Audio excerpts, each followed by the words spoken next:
ہمارے خود اپنی غلطی ہوتی ہے، ہمارے خود اپنا ویکنس پوائنٹ ہوتا ہے، ہمارا خود اپنا وہ ویک پوائنٹ ہوتا ہے، خود اپنا ہماری کمزوری ہوتی ہے جس کو ہم بہانہ کرتے ہوتے ہیں کہ ہم یہ کام اس وجہ سے نہیں کر سکے، ہم بہانہ کچھ اور کر رہے ہوتے ہیں، دل میں کچھ اور ہوتا ہے. تو بالکل یہی حال منافقین کا تھا کہ وہ آ کر کہتے تھے کہ ہمارا ارادہ تو بہت اچھے ارادے تھے، ہمارے تو بڑے نیک ارادے تھے، ہمارے تو بہت اچھے اچھے ارادے ہیں، لیکن ہم کیا کریں، ہم اس وجہ سے یہ کام نہیں کر سکے. تو اللہ تعالیٰ کہہ رہا ہے کہ اللہ جانتا ہے کہ ان کے دل میں کیا ہے اور ان کی زبان میں کیا ہے. اس کے بعد پھر ہمارے سامنے یہ بات آئی تھی کہ جو بھی قوم کا بڑا ہے یا گھر کا بڑا ہے، ماں باپ ہیں، شوہر ہے، بھائی ہے، بیٹا ہے، کوئی بھی گھر کا بڑا انسان ہے، یا کوئی بھی جماعت کا کوئی لیڈر ہے، امیر ہے نا، کوئی آرگنائزیشن ہے، تنظیم ہے، کوئی بھی کسی بھی چیز کا ہیڈ ہو سکتا ہے، تو اسے یہ نصیحت کی گئی کہ ایسے لوگوں کی باتوں کو نظر انداز کر دیا کیجیے، اگنور کر دیا کیجیے، ایسے لوگوں کو معاف کر دیا کیجیے، اور انہیں بڑی پیار اور محبت سے سمجھایا کریں، شفقت سے سمجھایا کریں. اور ایسے لوگوں سے کیسے بات کرنے کی ضرورت ہے، ایسی بات کیجیے کہ ان کے دلوں پر اثر ہو. تو ہمارے سامنے یہ بات آئی تھی کہ اگر ہم اصلاح کا کام کر رہے ہیں، دعوت کا کام کر رہے ہیں، تبلیغ کا کام کر رہے ہیں، تو ہمیں اس کام کو ایسے نہیں کرنا ہے کہ ہمارے پر ایک فرض ہے، بس ایک فرض کو اپنے سر سے اتارنا مقصود ہے. یہ چیز نہیں ہونا چاہیے، بلکہ ہونا کیا چاہیے کہ ہمارے پر جو ذمہ داری ہے ہم اسے خوش اسلوبی سے نبھائیں، بحسن خوبی نبھائیں، خوشی خوشی اس کام کو کریں. سر سے بوجھ اتارنا مقصد نہ ہو، بلکہ اس کام کو بڑی خوبصورتی کے ساتھ انجام دیا جائے، بہت سلیقے اور خوبصورتی سے. ٹھیک ہے، تو یہ چیز ہونا چاہیے جو کہا جا رہا ہے نا کہ لوگوں سے ایسی بات کرو کہ اس کے دل میں اتر جائے، دل کی گہرائیوں سے کیا کرو، بات کرو. اور یہ حقیقت بھی نا کہ دل سے جو بات نکلتی ہے اثر رکھتی ہے. تو اس لیے کیا ہونا چاہیے، لوگوں کو نصیحت ایسے انداز سے کی جائے جیسے میں نے آپ کو کل بہت ڈیٹیل سے سمجھایا تھا قول بلیغ کے تعلق سے، کہ ہمارے الفاظ بھی بہترین سے بہترین ہوں، اور بہترین الفاظ کا بہت بہترین اثر پڑتا ہے. اگر ہم اپنے نصیحتوں میں اگر ہم طنز کریں گے، طعنے کریں گے، اگر ہماری نصیحتوں میں کیا ہو بہت ایسے الفاظ ہو، گھٹیا الفاظ، حقیر اور کمتر، سامنے والے انسان کو تکلیف پہنچانا ہو، ہرٹ کرنا ہو، تو کیا وہ نصیحت قبول کرے گا؟ کیا نصیحت اس پر اثر انداز ہوگی؟ بلکہ الٹا وہ کیا ہو جائے گا، ہم سے متنفر ہو جائے گا. تو اس لیے کیا ہونا چاہیے، نصیحت قول بلیغ کے شکل میں ہونا چاہیے، اور اس کے لیے الفاظ بھی بہترین ہو، اور پھر لہجہ بھی بہترین ہو، اور انداز بھی بہترین ہونا چاہیے.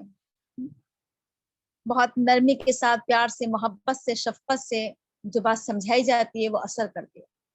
بچوں کے ساتھ بھی آپ دیکھ لیجیے یہی معاملہ کہ جب ہم بچوں کو ڈانٹتے ہیں اور ہر بات میں ان کو ڈانٹنا، جھڑکنا، پھٹکارنا، اور بس لعنت ملامت کرتے رہنا بچوں کو ہر ٹائم، تو ان کے اوپر کیا ہوتی ہے، باتیں اثر انداز نہیں کر رہی ہیں، نصیحتیں اثر انداز نہیں ہو رہی ہیں. بچے بھی اب کیا چاہتے ہیں، بچے ہی چاہتے ہیں کہ ہمیں پیار سے سمجھایا جائے. بچوں تک کی فطرت یہ ہوتی ہے کہ اگر بچوں کو لوگوں کے سامنے ذلیل کر دیا جائے تو پھر بچے اور کیا ہو جاتے ہیں، اور ضدی ہو جاتے ہیں، اور ہٹ دھرم ہو جاتے ہیں، اور پکے ہو جاتے ہیں. بچوں کو اگر تنہائی میں، اکیلے میں پیار اور شفقت سے سمجھایا جائے تو بچوں کو پر اثر ہوتا ہے، سمجھتے ہیں بات کو. تو بہرحال بچہ ہو یا بڑا ہو، کوئی بھی ہو، ہر ایک کی عزت نفس ہوتی ہے، خودداری ہوتی ہے، تو لہٰذا اس چیز کا ہمیں خیال رکھنا چاہیے، اور کیا کرنا چاہیے، اچھے انداز میں ہمیں نصیحت کرنا چاہیے. قول بلیغ کا تعلق سے آپ کے ساتھ کل بات آئی تھی کہ سب سے اچھی جو قول بلیغ ہے نا، وہ کیا ہے، قرآن کریم کی بات ہے کہ ہم لوگوں سے قرآن کریم کی بات لوگوں کے سامنے رکھیں. یعنی اس میں یہ چیز بھی شامل ہے کہ اگر ہم ادھر ادھر کی باتیں کرنے کے بجائے، جھوٹے قصے، جھوٹی روایتیں، جھوٹے من گھڑت واقعات سنانے کے بجائے اگر ہم قرآن کے ذریعے لوگوں کو نصیحت کریں تو بات زیادہ اثر انداز ہوگی. کیونکہ قرآن کی بات ایک ایسی بات ہوتی ہے جو دلوں پر اثر کرتی ہے، جو دل کی گہرائیوں میں اتر جاتی ہے. قرآن ایک وزنی کلام ہے، ایک بھاری کلام ہے، ایک مدلل کلام ہے. قرآن ایک لاجواب کلام ہے. قرآن فصاحت و بلاغت سے پر کلام ہے. اس کے اندر وہ خوبصورتی پائی جاتی ہے، وہ رانائی پائی جاتی ہے، وہ جمال پایا جاتا ہے، وہ پرفیکشن پایا جاتا ہے، وہ کمال کہ جو کیا ہوتا ہے، دلوں میں اتر جاتا ہے، دلوں پر اثر کرتا ہے. قرآن کے اندر ایک سحر ہے، ایک جادو بیانی ہے، دلوں میں اثر کرتا ہے یہ قرآن.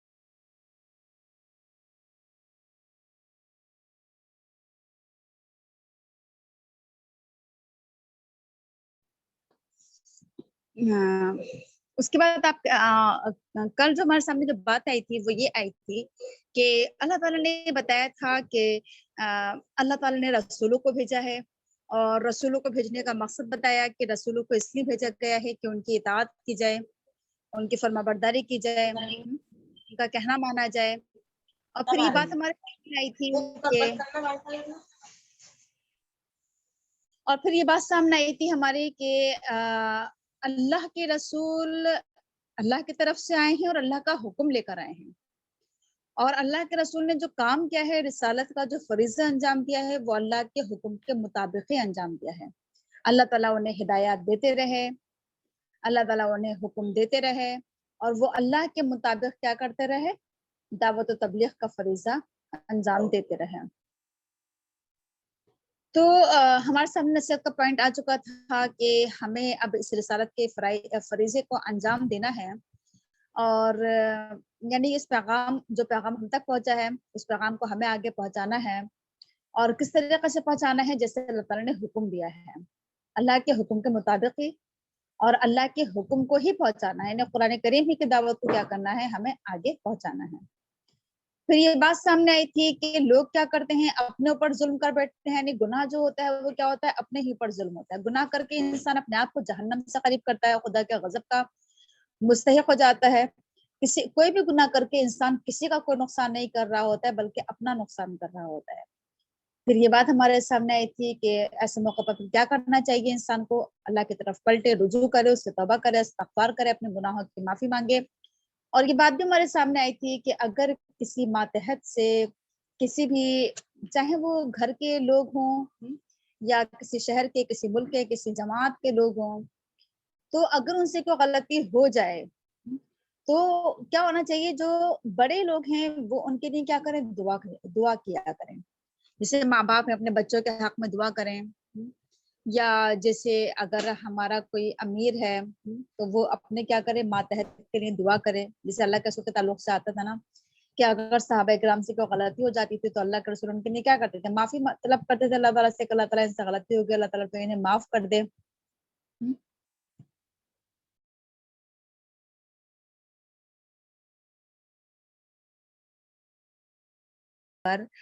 فرض کر دیتے، لکھ دیتے کہ تم اپنے آپ کو قتل کرو یا نکلو اپنے گھروں سے، تو یہ نہیں کرتے مگر ان میں سے بہت کم.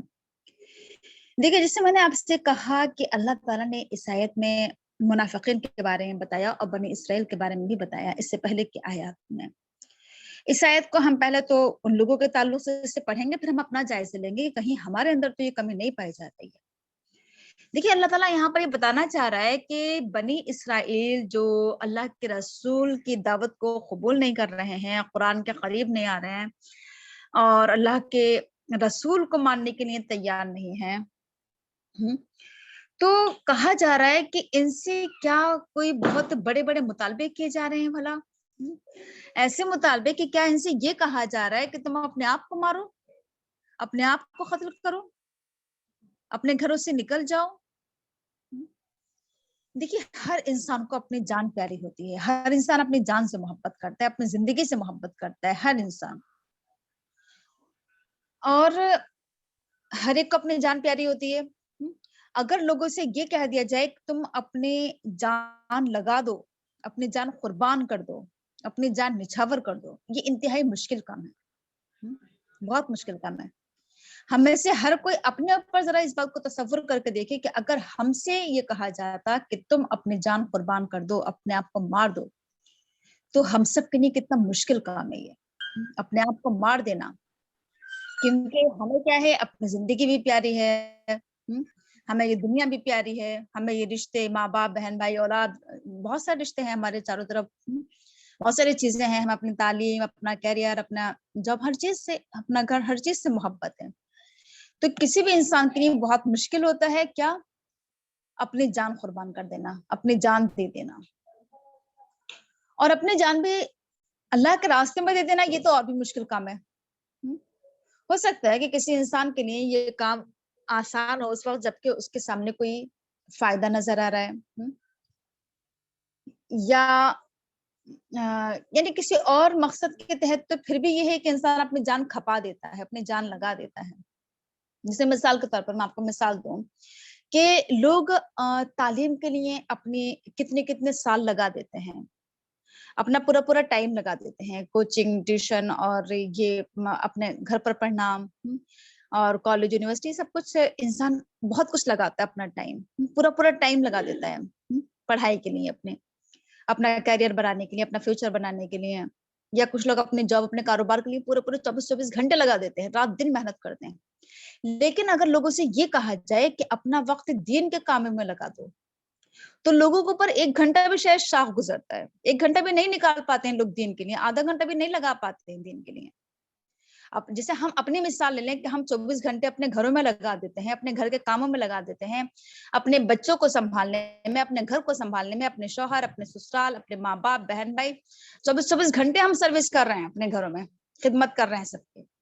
لیکن ہمارے لیے دین کے لیے ٹائم نکالنا، دین کے لیے وقت نکالنا، آدھا گھنٹہ بہت مشکل لگتا ہے، 1 گھنٹہ بہت مشکل سے گزارتے ہیں، دن میں تنگی محسوس ہونے لگتی ہے کہ ارے اتنا ٹائم بڑھ گیا، تھوڑا سا اتنا ٹائم بڑھ گیا، ابھی تو اتنے کام پڑے ہیں ہمارے گھر میں، ایک ایک منٹ ہمارے پر شاخ گزرتا ہے، مشکل گزرتا ہے ہمارے اوپر۔ ہم خود اپنی مثال اپنے آپ کو دیکھیں تو کسی بھی انسان کے لیے، دنیا کے لیے تو انسان اپنی جان کھپا دیتا ہے، اپنا وقت لگا دیتا ہے، اپنا پیسہ بھی لگا دیتا ہے۔ آپ تعلیم حاصل کرنے کے لیے دیکھ لیجیے کتنا کتنا انسان پیسہ لگا رہا ہے، لاکھوں لاکھوں روپے خرچ ہو رہے ہیں اس کے تعلیم کے لیے۔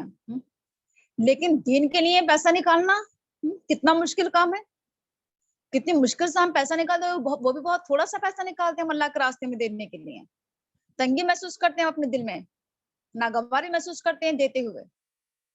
تو دنیا کے معاملات میں تو انسان بہت خوشی خوشی خرچ کر دیتا ہے۔ مثال کے طور پر جیسے آپ سے کہوں کہ شادی بیاہ کے موقع پر انسان کتنا پیسہ بہاتا ہے، کتنا پیسہ لگاتا ہے۔ اتنا پیسہ اگر دین کے راستے میں لگانے کے لیے اس سے کہا جاتا تو اس کو کتنا ناگوار محسوس ہوتا، کتنی دل میں تنگی محسوس کرتا وہ انسان کہ اچھا اتنا پیسہ تو ہم نہیں لگا پائیں گے، میری محنت کا پیسہ ہے، میں نے کمایا ہے، میں کیسے لگا دوں اس کو۔ اور وہی پیسہ جب دنیا کے راستے میں لگانے کے لیے ہوتا ہے تو پھر اس سے کچھ نظر نہیں آتا ہے، وہ سارا پیسہ بہا دیتا ہے، اور بڑے فخر اور بڑے خوشی کے ساتھ کہ میں نے اتنا پیسہ لگایا ہے۔ تو یہ ہے انسانوں کا حال کہ دنیا کے معاملات میں تو انسان سب کچھ خرچ کرنے کو تیار ہے، سب کچھ کھپانے کو تیار ہے، اپنی جان، اپنا پیسہ سب کچھ لگانے کو تیار ہے، لیکن دین کے راستے میں اپنی جان اور مال لگاتے ہوئے انسان کو تکلیف محسوس ہوتی ہے، ناگواری محسوس ہوتی ہے۔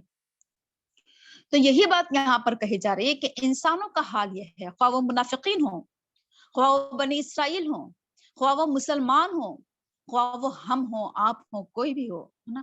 یہ آیت، اس آیت کی روشنی میں ہم سب کو اپنے اپنے گریبانوں میں جھانکنا ہے کہ ہمارا بھی تو آج یہی حال ہے۔ اللہ تعالیٰ کہہ رہا ہے کہ ہم نے تو ان سے یہ مطالبہ بھی نہیں کیا کہ تم اپنی جان لگا دو، اپنی جان قربان کر دو۔ اگر ہم ایسا کہیں ان لوگوں سے، اگر ہم آپ سے ایسا کہیں تو کیا ہوگا؟ ما فعلوہ الا قلیل منہم، بہت کم لوگ ایسے ہوں گے جو اس کام کو کریں گے، بہت کم لوگ ایسے ہوں گے۔ اور آپ دیکھ لیجیے، اگر آپ مثال کے طور پر میں آپ کو چھوٹی سی مثال دوں کہ اگر آج کے دور میں آپ اگر دیکھیں، بہت کم لوگ ایسے ہیں جو دین کے راستے میں اپنا وقت لگا رہے ہیں، اپنی جان کھپا رہے ہیں، اپنی صلاحیت کھپا رہے ہیں، اپنا وقت کھپا رہے ہیں۔ ورنہ اکثریت جو ہے ہمارے چاروں طرف، جو اکثریت ہے وہ کیا ہے، میجورٹی جو ہے وہ کیا ہے، وہ دنیا کے راستے میں اپنا وقت لگا رہے ہیں، اپنی جان کھپا رہے ہیں، اپنا پیسہ کھپا رہے ہیں، سب کچھ۔ تو یہ حقیقت ہے نا قرآن کی یہ آیت کہ بہت کم لوگ ایسا کریں گے، بہت کم لوگ ہیں جو کیا کر رہے ہیں، اپنے آپ کو گھلا رہے ہیں دوسروں کے لیے، بہت کم لوگ ایسے جو دوسروں کے لیے فکر مند ہیں۔ اکثر کا حال کیا ہے کہ وہ اپنی زندگی مگن ہے، خوشیوں میں کوئی پرواہ نہیں ہے کہ کسی کی زندگی تباہ ہو، برباد ہو، کچھ ہو، کوئی گمراہی کی طرف جائے، بدعت ہو، شرک ہو، چاروں طرف کتنی ہی گناہ ہو، کوئی پرواہ نہیں، ہو تو ہو، ہمیں کیا۔ یہ بے حسی، یہ خود غرضی، مفاد پرستی، مادہ پرستی، نہ جانے کیا کچھ ہمارے طرف پایا جا رہا ہے، اور کیا چیز نہیں پائی جا رہی ہے۔ انسانوں کے تعلق سے کوئی درد، کوئی تکلیف، کوئی پریشانی، کوئی تڑپ، کوئی لگن، کوئی جنون، کچھ بھی نہیں پایا جا رہا ہے ہمارے اندر، کوئی جذبہ انسانوں کو صحیح راستے پر لانے کا۔ تو یہ حقیقت ہے کہ ما فعلوہ الا قلیل منہم، بہت کم لوگ اس کام کو کرتے ہیں۔ دیکھیے اگر اس آیت کی روشنی میں اگر ہم صحابہ کرام کا، اگر ہم ان کی زندگی کا مطالعہ کریں